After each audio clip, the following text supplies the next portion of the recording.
Hello friends, welcome back to my channel. This is Mahadev Sharma.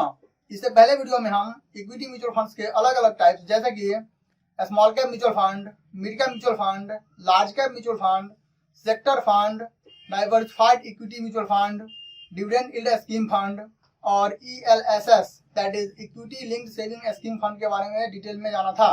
और आज के इस वीडियो में हम डेट म्यूचुअल फंड और हाइब्रिड म्यूचुअल फंड्स के अलग अलग टाइप्स के बारे में डिटेल में जानेंगे। हम में से कई लोग बॉन्ड्स में भी इन्वेस्ट करना चाहते हैं, तो आप डेट म्यूचुअल फंड के जरिए बॉन्ड में भी इन्वेस्ट कर सकते हैं।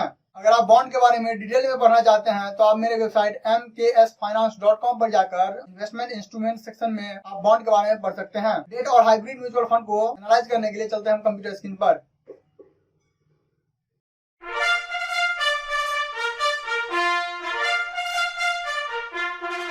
सबसे पहले हम ओपन करेंगे क्रोम और सर्च करेंगे fincast.com। उसके बाद हम सॉल्यूशन सेक्शन पर क्लिक करके सेविंग प्लस पर क्लिक करेंगे। जैसा कि आप यहाँ देख सकते हैं, saving plus liquid plan, saving plus deposit plan और सेविंग प्लस आर्बिट्राज प्लान। यहाँ पर फंड को प्लान कहा गया है। तो आइए इन सबको हम डिटेल में समझते हैं। लेकिन डेट म्यूचुअल फंड्स के टाइप्स को समझने से पहले हमें डेट म्यूचुअल फंड को समझना होगा। डेट म्यूचुअल फंड एक ऐसा फंड है जिसके जरिए कंपनीज और गवर्नमेंट लोगों से पैसा उधार लेती है और फिर इंटरेस्ट के साथ उन्हें वापस लौटाती है।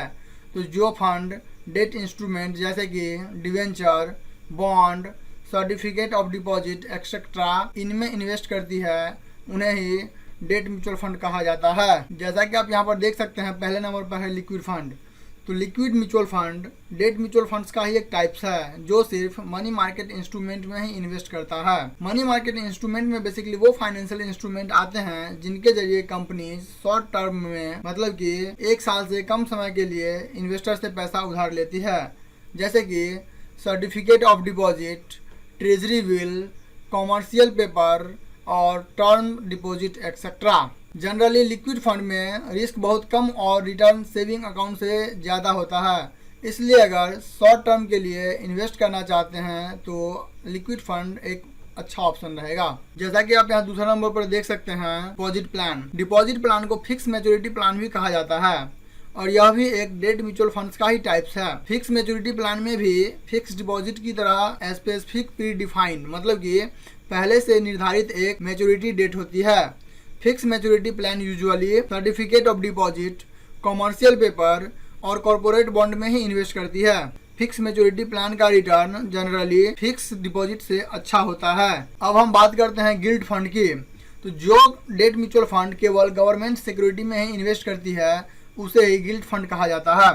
Government securities generally government issue करती है, इसलिए इसमें डिफॉल्ट रिस्क 0 होती है। गिल्ड फंड में खास बात यह है कि इसमें आप शॉर्ट टर्म और लॉन्ग टर्म दोनों टाइम पीरियड के लिए इन्वेस्ट कर सकते हैं, जैसा कि आप यहाँ देख सकते हैं। जनरली 1 से 2 साल के टाइम पीरियड को शॉर्ट टर्म और 5 साल से अधिक टाइम पीरियड को लॉन्ग टर्म कहा जाता है। डेट म्यूचुअल फंड का अगला टाइप है जंक बॉन्ड स्कीम। जंक का मतलब होता है कचरा। जैसा कि नाम से ही पता चलता है कि जंक बॉन्ड स्कीम में डिफॉल्ट रिस्क बहुत ज्यादा होती है।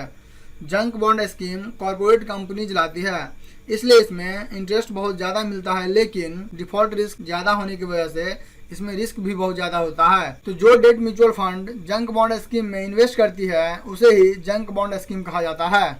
अब हम बात कर लेते हैं हाइब्रिड म्यूचुअल फंड की। हाइब्रिड म्यूचुअल फंड एक ऐसा फंड है जो एक से ज्यादा एसेट्स क्लास में इन्वेस्ट करती है, जैसे कि हाइब्रिड म्यूचुअल फंड इक्विटी और डेट दोनों एसेट्स क्लास में अपना पोर्टफोलियो डाइवर्सिफाई करके इन्वेस्ट करती है। जैसा कि आप यहाँ देख सकते हैं, arbitrage fund hybrid mutual funds का ही एक टाइप्स है।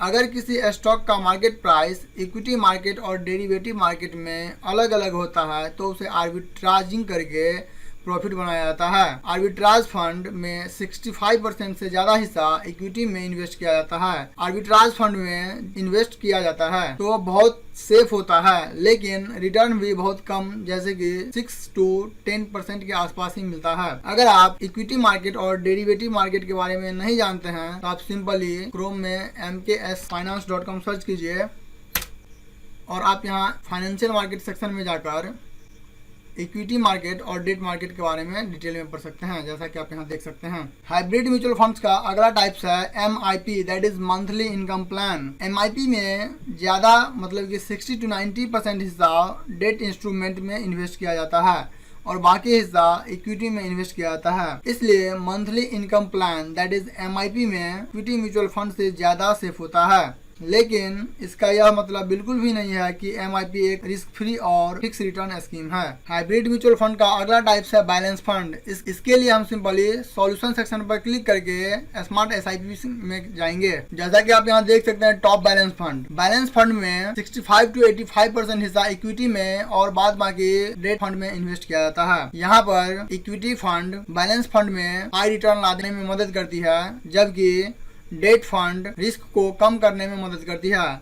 इस तरह इक्विटी और डेट फंड दोनों मिलकर बैलेंस फंड को बैलेंस करने में मदद करती है, इसलिए इसे बैलेंस फंड कहा गया है। तो आज हम यहीं रुकेंगे।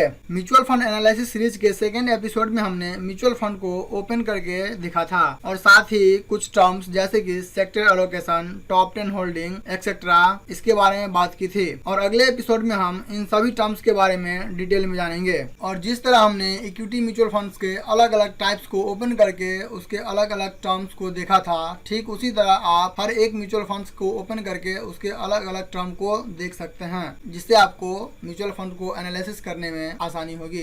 दोस्तों, कैसा लगा ये वीडियो?